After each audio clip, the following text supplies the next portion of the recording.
Salutare și bine ați revenit pe canal! Astăzi vreau să fac o cămașă simplă. Am ales modelul Jenna de la Vicky Sews. Este un model foarte lejer, are o plătcuță în partea din spate și pense la bust în partea din față. Am ales modelul pentru că am nevoie de o cămașă albă simplă și pentru că îmi place tare mult modelul gulerului. Deja mi-am decupat toate piesele componente, am transferat marcajele și am termocolat și piesele indicate în tipar. O să încep cu partea din față.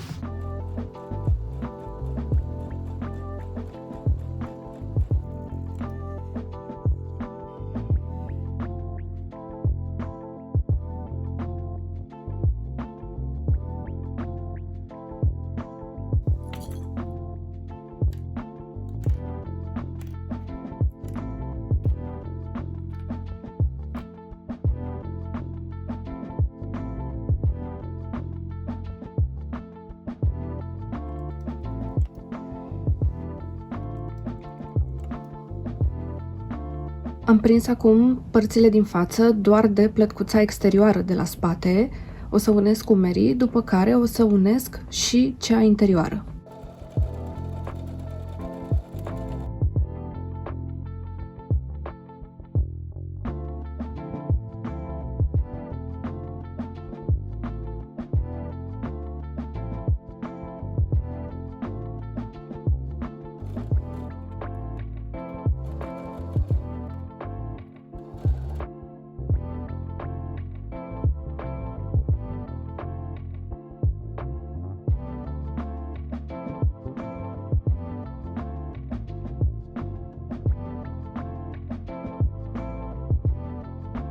Urmează să închei marginile laterale.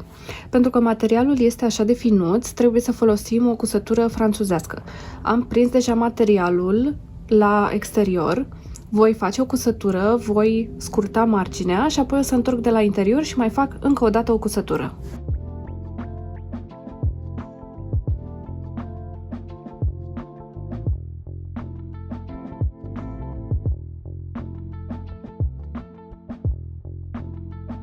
Momentan am încheiat cu părțile de bust și acum urmează să mă ocup de guler. Am unit aici părțile componente și apoi o să le cos una de cealaltă.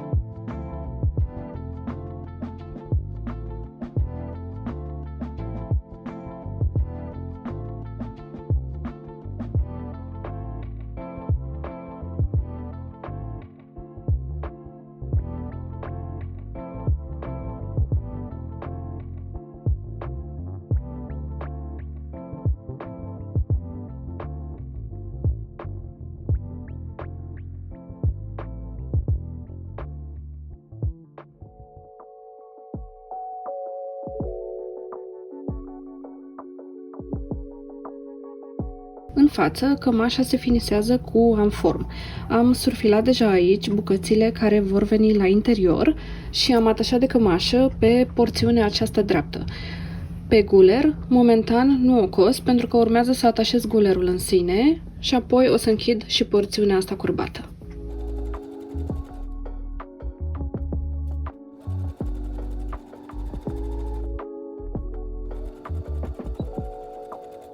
Am terminat de cusut bucățile de amform și acum o să fac o crestătură în dreptul acestui semn și o să întorc rezerva de coasere în partea de sus către bluză și în partea de jos către bucata de amform. Asta se face pentru a fixa rezerva de coasere sub partea care va fi vizibilă, având în vedere că la cămașa asta avem un guler de tip rever, ca la sacouri. Aici sus, porțiunea asta va fi vizibilă, dar de aici în jos nu va mai fi.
Am prins gulerul de corpul bluzei. Urmează să cos doar de partea din față ambele straturi ale gulerului până aici la cusătura umerului, după care o să fac o crestătură și apoi o să cos doar de partea din spate.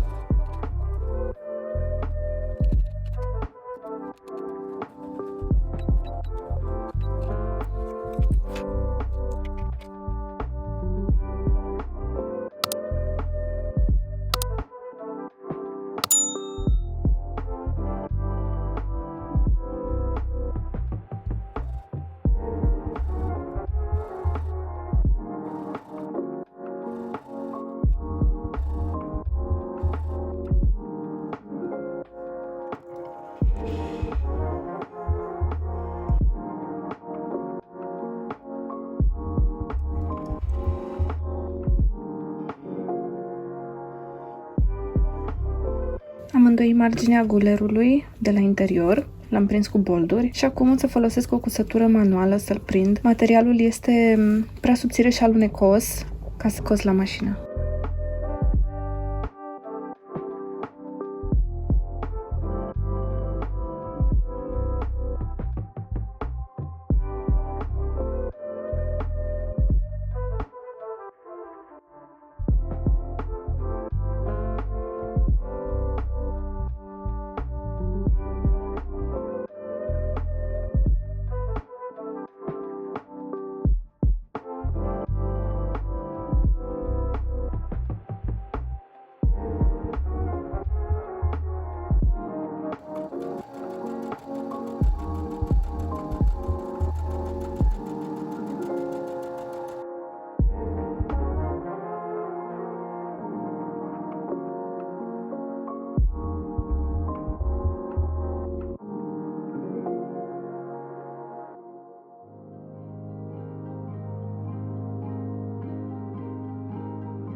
Am lucrat până acum la mâneci și mi-am dat seama prea târziu că am uitat să apăs pe telefon să înregistreze.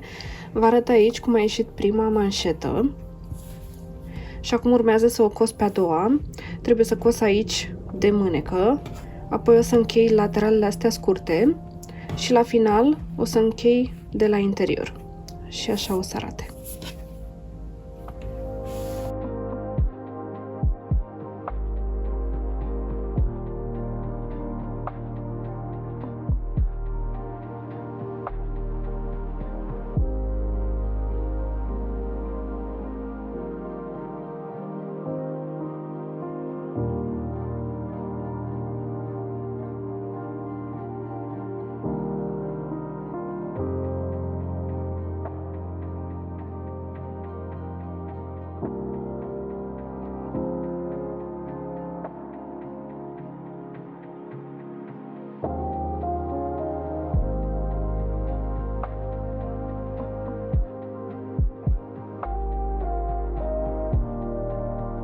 Bun, am finisat ambele mâneci. Acum urmează să le atașez la cămașă. O să le las pe față, cămașa am întors-o deja pe jos și o să introduc fiecare mânecă la locul ei, ținând cont de semne.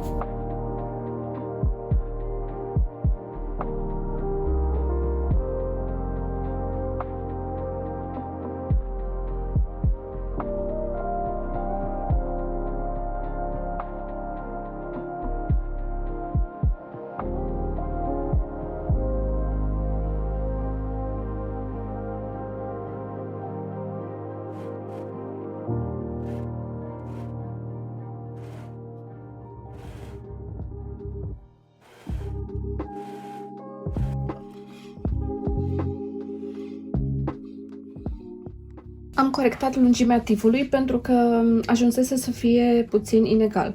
Asta se întâmplă ori atunci când materialul se lasă, fie din cauza că este foarte subțire, fie din cauza că am tras eu de el în timp ce am cusut cămașa, sau există șansa să le fi tăiat strâmb de la început. A treia variantă este de asemenea o combinație dintre cele două, așa că orice ar fi, la final îl corectăm. Urmează acum să-l și finisez și o să încep cu cele două bucăți de amform, după care o să-l finisez și pe restul lungimii.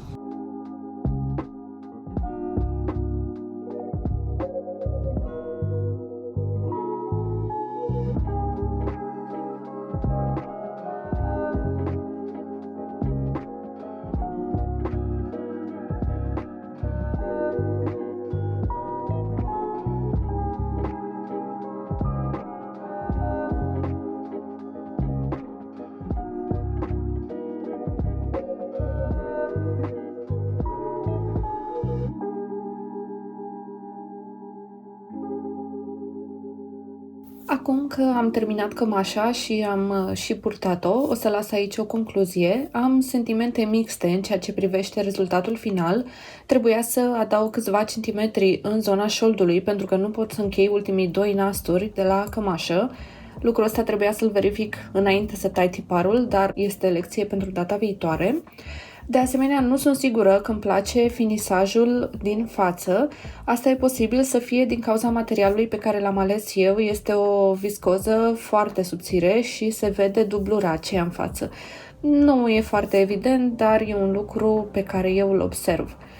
În rest, îmi place modelul gulerului, stilul acesta rever, la fel ca la sacou, am mai menționat asta, dar cred că aș vrea să o refac și să-i adaug câțiva centimetri atât la bust cât și în zona șoldului. Cam asta a fost pentru videoul de azi, vă mulțumesc pentru vizionare și ne revedem la următorul video!